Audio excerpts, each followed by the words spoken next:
Olá, boa tarde, consegue me ouvir? Sim, ouvimos bem. O senhor tem 8 minutos. Obrigado, doutora. Primeiramente, boa tarde a todos. Doutor Lucas, doutora Trícia. Ah, Inicio a minha fala e manifestando, parabenizando em primeiro lugar o ministro Gilmar Mendes pela iniciativa dessa mesa de conciliação, uma mesa conciliatória que se faz muito importante para a segurança jurídica, não só dos indígenas ou de proprietários, mas para a segurança jurídica do país, em todos os aspectos, em todos os sentidos. Tá? Eu sou Biratã Maia, advogado, sou da etnia Wapixana do estado de Roraima. Aqui estou representando a União Nacional dos Indígenas do Brasil, os caciques da etnia Munduruku do estado do Pará e as comunidades indígenas do Paraná, falando pelas comunidades indígenas do Paraná e de Santa Catarina, com as terras já devidamente homologadas e registradas. Tá? Coloco em questão que a Lei 14.701 ela é imprescindível, como disse antes, para a segurança indígena das comunidades, dos proprietários e para a segurança indígena, para a segurança jurídica do Estado brasileiro. Uma vez que, ao contrário do que muito se propaga por aí, inclusive chegando ao absurdo de afirmarem que a Lei 14.701 é a lei do genocídio indígena, e isso é uma inverdade. A Lei 14.701, quando você lê a lei, você encontra muitas situações que possibilitam aos indígenas, em primeiro lugar, poderem se desenvolver economicamente, poderem se desenvolver socialmente e trazer várias situações em que eles podem ter a autonomia para poderem exercer, celebrar contratos com a iniciativa privada, com a iniciativa pública, enfim, com diversas iniciativas para que as comunidades deles possam se desenvolver econômica e socialmente. A Lei 14.701 expressa também, ao mesmo tempo, não é uma novidade.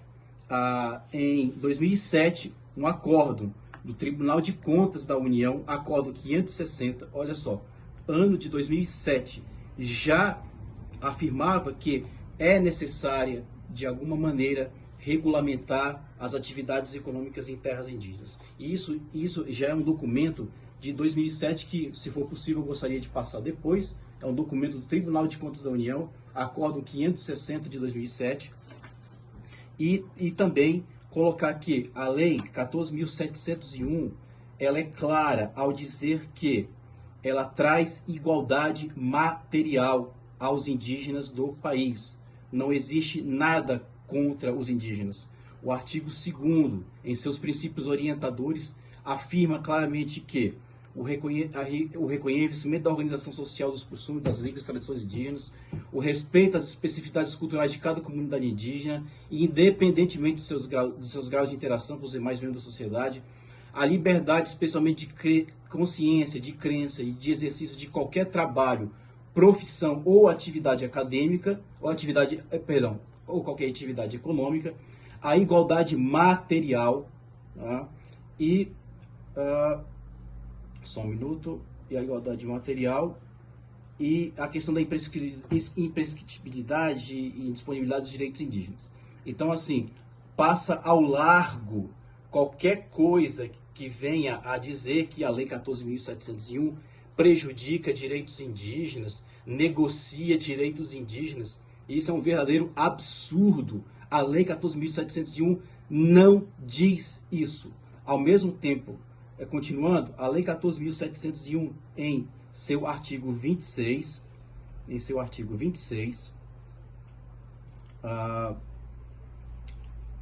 estou procurando aqui, só um minuto. A Lei 14.701 diz que, no artigo 26, que é facultado aos indígenas celebrar atividades econômicas ou contratos, enfim.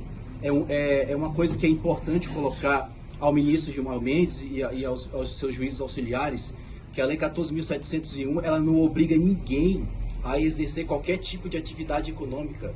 Tanto é que a inteligência do artigo 26, em seu caput, salvo engano, ela diz claramente, é facultado, é uma faculdade os índios exercerem esses tipos de atividades econômicas. Não há qualquer coisa que possa desabonar atividades econômicas em terras indígenas. Tá? Então, assim, nessa questão econômica, nessa questão social, a Lei 14.701, com exceção de alguns pontos que, se me der tempo, eu ainda quero falar, que foi um erro na minha visão do governo federal, ela abarca muitas situações interessantes para o desenvolvimento econômico e social dos indígenas. Tá? Outra questão também que é importante, eu gostaria de abordar, é a questão dos transgênicos. Foi um erro foi um erro pelo governo federal exercer o poder de veto sobre a questão dos transgênicos. Essa questão dos transgênicos é fundamental que se volte para que se plante em terras indígenas. Afinal de contas, os transgênicos são uma evolução da ciência da biotecnologia.